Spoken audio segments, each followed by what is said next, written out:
Hello students, in this presentation we will learn basics of structure in C. These are some topics we will cover in today's presentation. Let's see first one, that is the need of the structure. Suppose we want to store information about a person like his or her name, citizenship number and salary. You can create different variables like name, CIT number, that is citizenship number, and salary to store this information. But what if you need to store in this information of more than one person?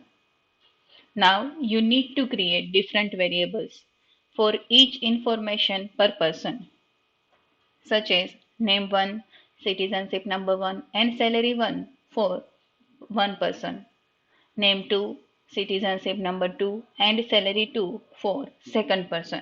We cannot use array as we need to store different types of data. So better approach to collect all this information under a single name is using a structure. So we can say that structure is a collection of variables that may be of different data types under the same name. Let's see the declaration of the structure, that is how to declare the structure. This is the syntax of the declaration of structure. Here, struct is the keyword which is used to declare the structure. Structure tag is nothing but it is the name of the structure.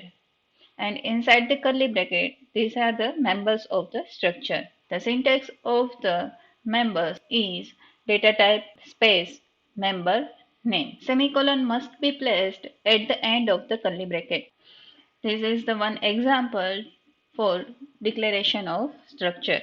Here, name of the structure is person, and structure person consists of three data members such as name, citizenship number, and salary. This structure is generally declared outside the main function, that is, before the main function.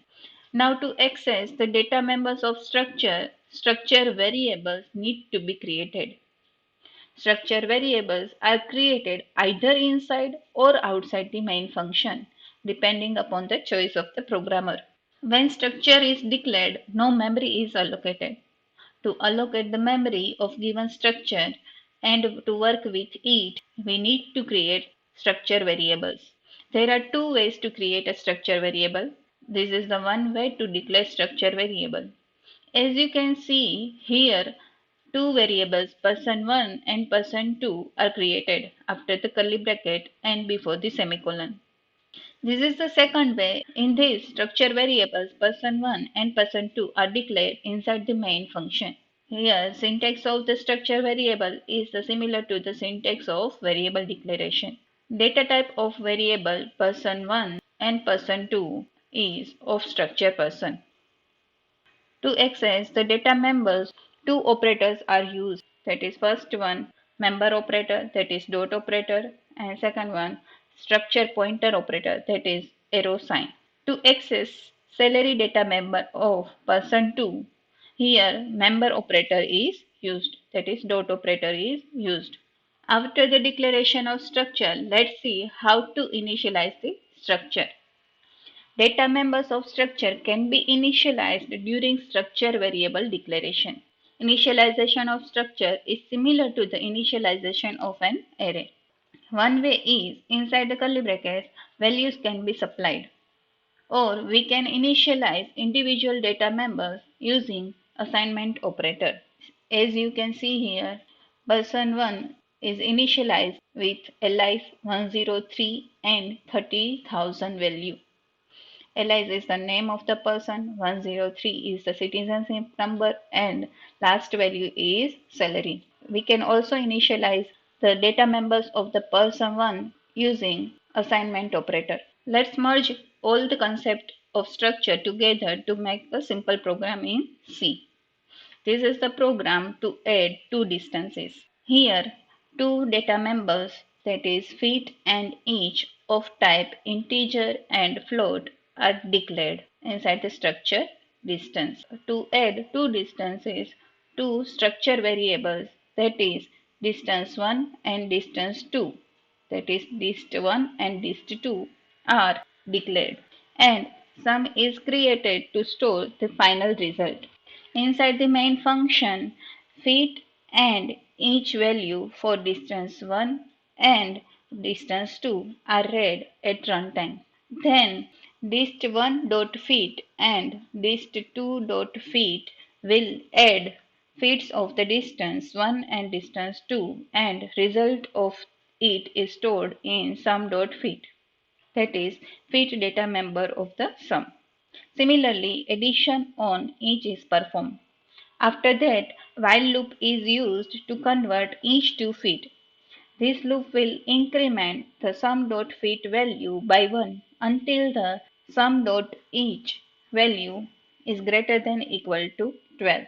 In each iteration, 12 is subtracted from the sum.each, and at the last, final result, that is feet and each values of the sum, is printed.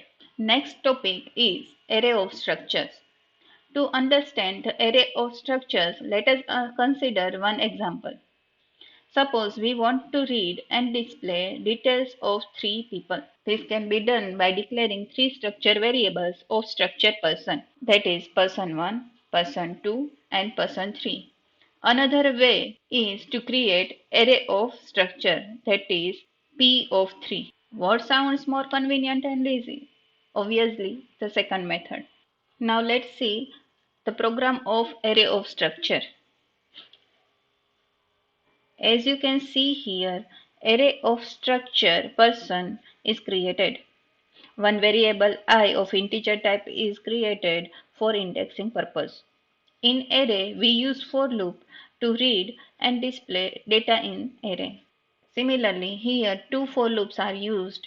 One is used to read the data and second for loop is used to display the data.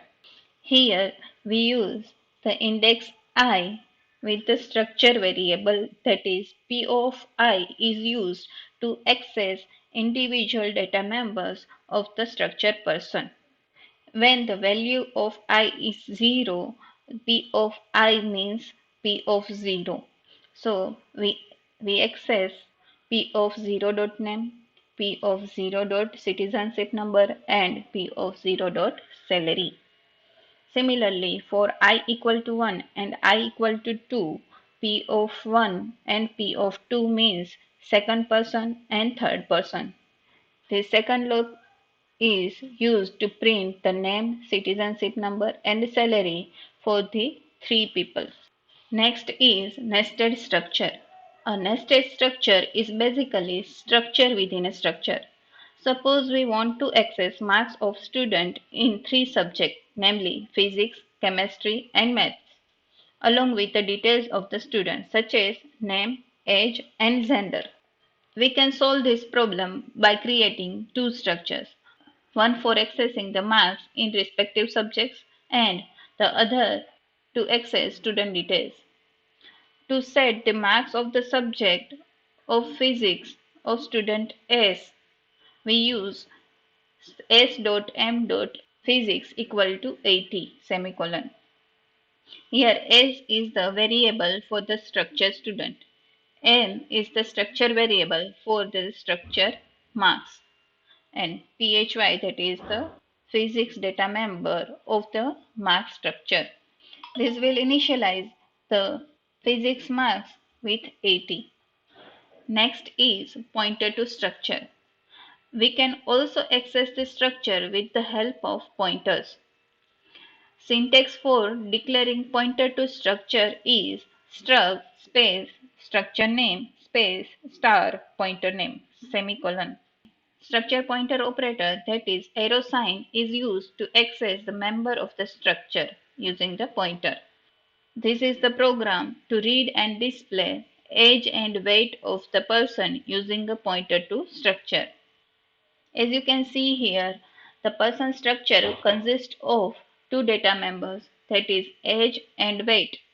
In main function, one simple structure variable person1 and one pointer, that is ptr, are declared. Address of person1 is assigned to pointer ptr.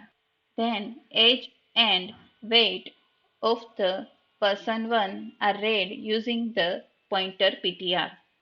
As you can see here, we use arrow sign, that is structure pointer operator. To access the age of the person, we use ptr arrow age, and to access the weight of the person 1, we use ptr arrow weight. Similarly, details of person 1 are displayed through the ptr using arrow operator. Last topic is structure as an argument. Here, structure named student contains two data members, that is name and age. Inside the main function, variable of structure student is created, that is S1. Then name and age of the student are read at runtime. As we want to pass this structure variable S1 as an argument to the function, first we have to create the function. Here, after the structure declaration, display function prototype is written, which consists of one argument S of structure student type. Inside the main, we have placed function call, and S1 is passed as an argument. This function call will transfer the control to the function definition, which is written after the main. Here, structure variable S1 is copied to structure variable S. That means values of data members of S1 are copied to the data members of S. So, inside the display function, we have printed name and age of the student using the structure variable S, that is s.name and s.age. If you noticed, here we declare array inside the structure. Similarly, we can also declare a pointer as a data member of the structure. Thank you.